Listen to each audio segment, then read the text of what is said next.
Bonjour, dans cette vidéo, je vais vous expliquer ce qu'est la méthode Provost.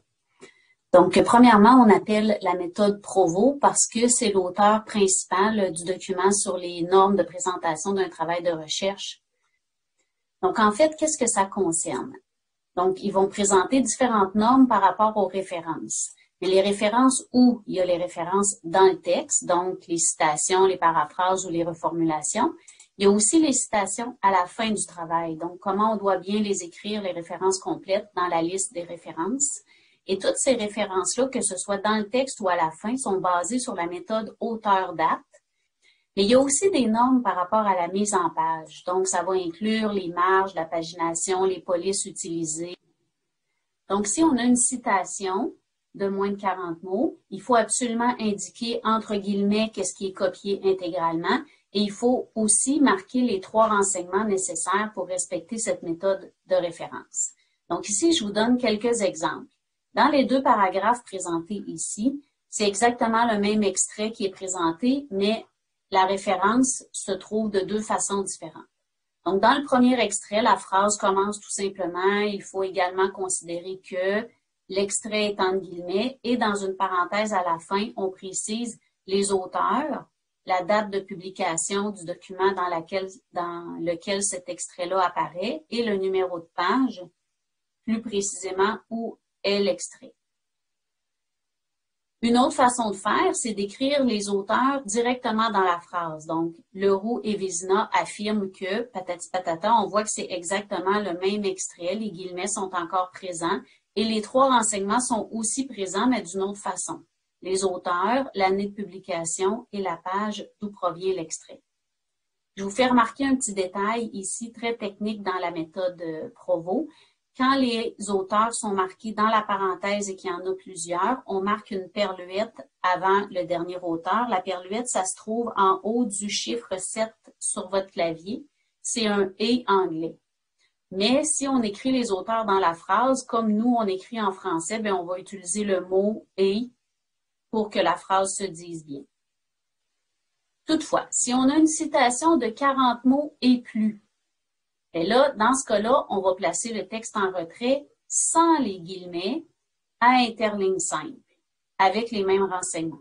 Je vous présente ici un exemple. Donc, selon Tousignan 1992, et là, on introduit un petit peu notre extrait. Et la partie qui est en retrait à simple interligne, c'est notre citation intégrale. Vous voyez, on n'a pas à mettre de guillemets, mais le texte doit être à simple interligne. Il doit y avoir un retrait autant à gauche qu'à droite.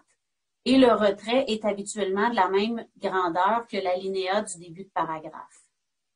Ce qui est important, c'est que les 3 renseignements soient présents, donc l'auteur, l'année de publication et le numéro de page de l'extrait. Dans l'exemple, l'auteur, l'année sont dans le texte, tandis que le numéro de page est à la fin, mais les 3 renseignements pourraient être présentés différemment, pourvu que les 3 renseignements soient présents. Mais bien sûr, il faut utiliser des citations intégrales seulement quand les mots utilisés par l'auteur sont importants. Parce que c'est sûr que ce qu'on vous demande dans un travail universitaire, c'est de synthétiser souvent ce que vous êtes capable de trouver comme information, de faire ressortir l'essentiel. Donc, il est souvent préférable d'écrire dans vos mots les propos des auteurs pour être capable de les écrire de façon plus synthétique. Mais ça n'empêche pas qu'il faut absolument que la référence soit inscrite. Donc, prochaine page, je vous donne des exemples de références si on fait une reformulation ou, comme certains l'appellent, une paraphrase. Donc, chaque fois qu'une nouvelle idée est présentée, il faut indiquer l'auteur et la date. On pourra laisser tomber le numéro de page puisqu'on ne parle pas d'un extrait en particulier. Donc, ici, 2 exemples. L'auteur, l'année. Donc, Beauvois, 2008, a démontré sans la moindre équivoque et à ce moment-là, on écrit ce qui a été démontré, mais on les écrit dans nos propres mots. La référence est bien faite, l'auteur et l'année de publication sont marqués. Un autre exemple, ce texte-là a été écrit parce que le contenu de la phrase a été lu dans le texte de Berthet qui a été publié en 2010. Et tous les renseignements précis par rapport à ces documents-là doivent se retrouver dans la liste des références. L'ensemble des outils peut se trouver à partir du site de l'UQAR. Donc, je vous invite à aller dans la section Services, Bibliothèque pour arriver directement sur le site de la bibliothèque. Ensuite, dans la section Obtenir de l'aide, Guide par discipline. Et en descendant au bas, vous avez Sciences infirmières. Je vous invite à placer cette page dans vos favoris pour pouvoir y accéder plus rapidement à l'avenir.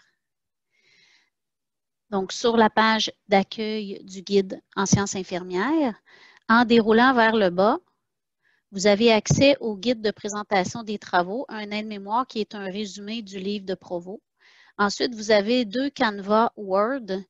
Si vous cliquez sur un des liens, vous pouvez l'ouvrir dans la section téléchargement. Donc, si je retourne au haut de la page, vous avez également l'onglet Citation des sources.